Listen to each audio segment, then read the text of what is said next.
তো যাই হোক, আমি আর কিছু বলতে চাই না। আমাকে যারা দাওয়াত দিয়েছে, বিশেষ করে আমাদের আজাদ সাহেব এবং শফিক এবং বুলবুল সাহেব, তাদের সঙ্গে আমার একটা আছে, আপনাদের সঙ্গে আমাদের একটা হৃদয়ের বন্ধন আমার আছে। আপনার সেটা আমি বলবো না। আমি চাই, আমি যেখানে থাকি বাংলাদেশের সাহেবের জন্য, অধিকারের জন্য, ন্যায় বিচারের জন্য, গণতন্ত্রের জন্য, বাংলাদেশের মূল্যবোধ সৃষ্টির জন্য সকল মানুষ যেখানে থাকবে আমি সুকমল করবো, সেখানে আমি আছি আপনাদের।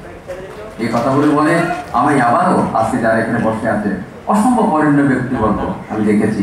আর ডক্টর শফিক সাহেবকে আরেকটি কথা বলতে চাই আপনাদের সামনে। আমি দেখেছি, আমার তো একটা চোখ আছে, কিভাবে এই বয়সে তিনি প্রতিদিন কিন্তু বিভিন্ন কর্মে তিনি নিয়োজিত হচ্ছে।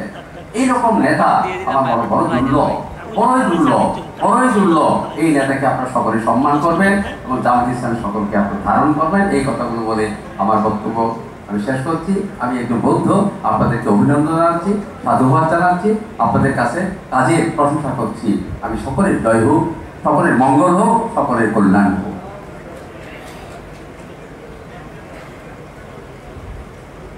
সম্মানিত সুধী মণ্ডলী, এখন শুভেচ্ছা বক্তব্য রাখার জন্য